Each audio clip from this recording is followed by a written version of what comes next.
Carpentry Exploratory Course for Grade 7 and Grade 8. Learning Outcome Number 1. At the end of this lesson, you are expected to identify materials and tools applicable to a specific construction job.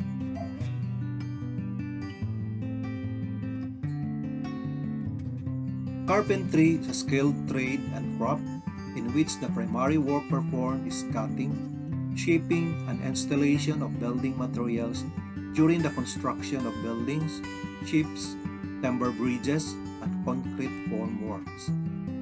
Carpenters traditionally worked with natural wood and did the rougher work such as framing, but today many other materials are also used.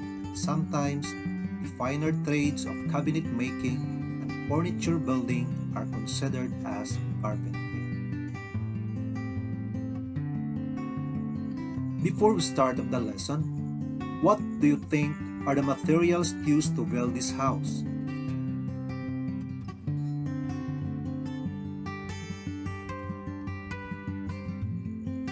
Definition of terms. Bill, statement of payment due to goods and services. Material, a stuff upon which a thing is made. Tool, a simple implement, as a hammer, saw, spade, chisel, and others used in work. Quantity, a number, amount in size.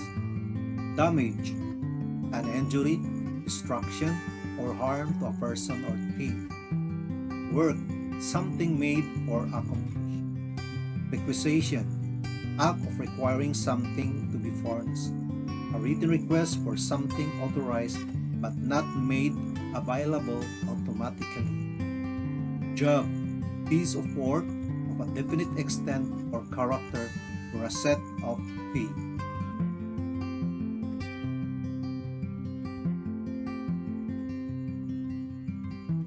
Our lesson is all about types and uses of construction materials and tools. The following are the different materials used in construction and carpentry: lumber, nails, screw, GI wire, cement, sand, gravel, water, and steel reinforcement. Tools and its uses. Saw, for cutting lumber or wood. Tri-square, for testing squareness. Level hose, for testing level. Level bar, are used for testing level. Hammer, for driving nails. Chisel, for cutting. Plane, for smoothing. Drill bit, for drilling, boring holes. Description of materials and tools. Information sheet 1.2. Description of materials. Lumber, sawn timber. Cement, a powdered substance which when mixed with water acts as binder of aggregate. Sand, fine gritty substance found in the shore and desert. Gravel, coarse aggregate, or a loose aggregation of rock fragments. Plywood, thin cross-laminated sheet of wood. Description of tools. First, we have the pulpus rule, used for measuring long distances. Claw hammer, used for driving and pulling out nails. Cross-cut saw, tool used for cutting across the wood grain.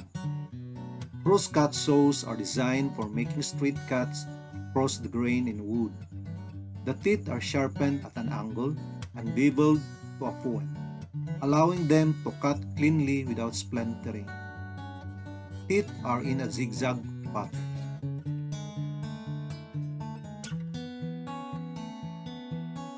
Rip saw.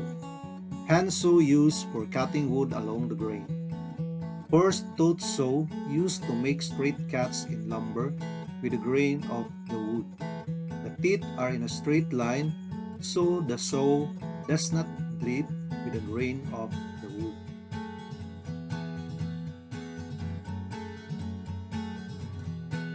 Hacksaw. Fine tooth saw used to cut metal pipes. Plumb bob. Used for vertical alignment. It is used to transfer points on the ground. Tri-square. Used to test the squareness of a stud. Description of a tri-square. Squaring, measuring, testing tool with a metal blade and a wood or metal handle. Uses. To test a surface for levelness. Check adjacent surfaces for squareness. Make lines across the face or edge of stud. Level bar. Tool used in checking vertical and horizontal position. Other tools used in carpentry. First, we have the bench vise. Bench vices or workbench vise in particular attached directly to a workbench to hold the workpiece during operations such as sawing, planing, and drilling. Electric drill. A drill is a tool primarily used for making round holes or driving fasteners. It is fitted with a bib. Modern drill era. Over the last century, the electric drill has been created in a variety of types and multiple sizes for an assortment of specific uses. Auger bits. Auger drill bits are bits used to drill holes into wood. They are commonly used for boring holes into bulkheads and general timber applications.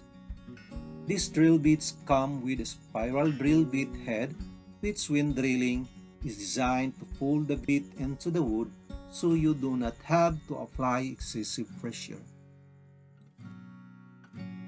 Crowbar. A crowbar, also called a raking bar, pry bar, fence bar, or occasionally a prize bar. Colloquially, in Britain and Australia, sometimes called a jimmy.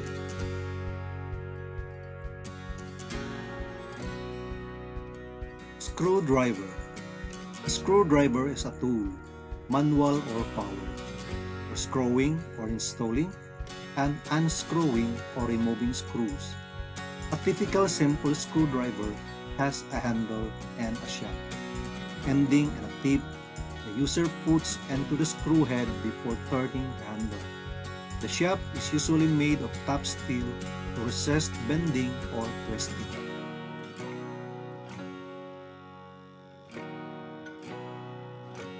Sledgehammer. A sledgehammer is a tool with a large, flat, often metal head attached to a long handle.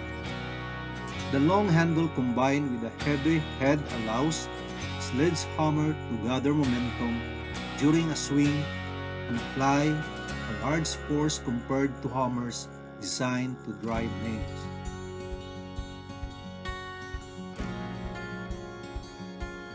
C-clamp. A C-clamp or G-clamp is a type of clamp device typically used to hold a wood or metal workpiece, and often used in but are not limited to carpentry and welding.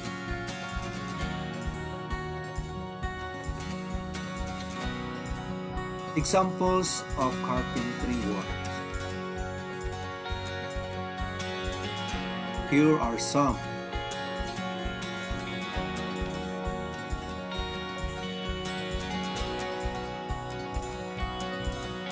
A time to remember.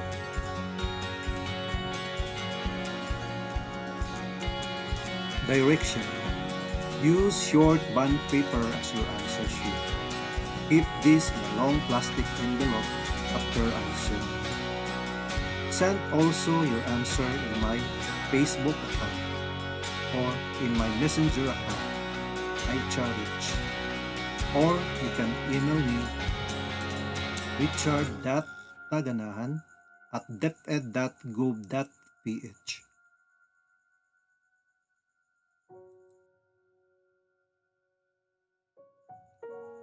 Can you name the following tools and materials used in carpentry? Good luck!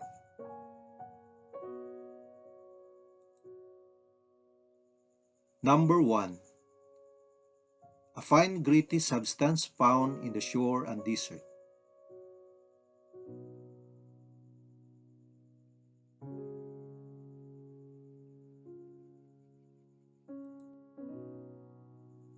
Number 2.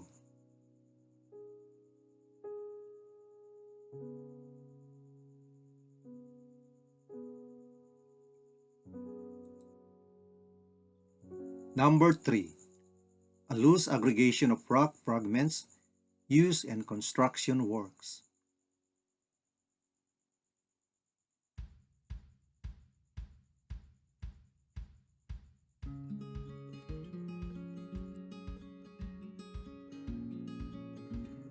Number 4.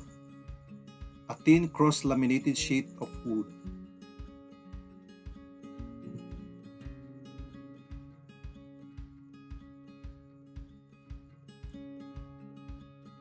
Number 5.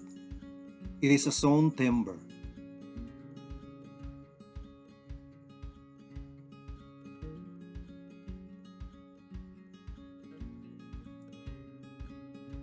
Number 6. It is used for driving and pulling out nails.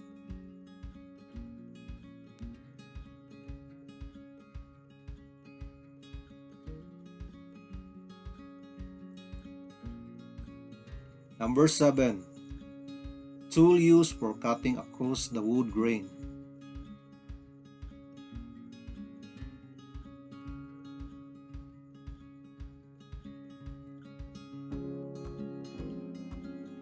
Number 8. Hand saw used for cutting wood along the grain.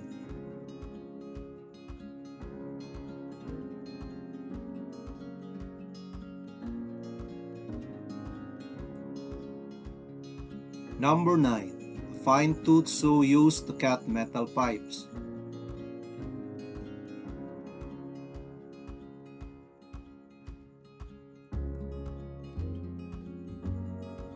Number 10. Is used for vertical alignment to transfer points on the ground.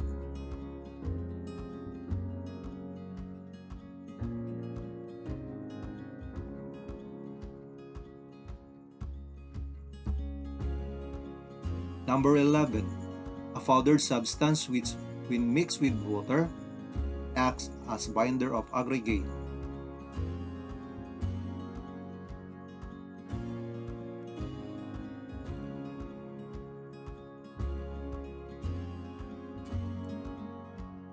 Number 12.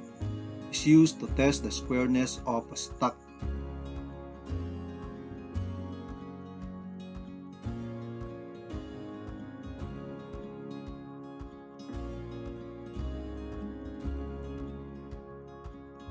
Number 13.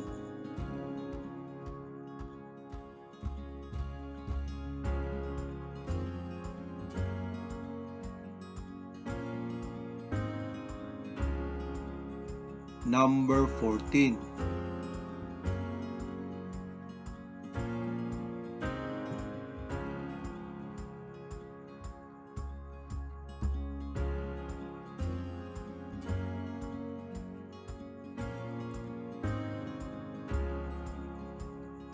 Our last number, number 15.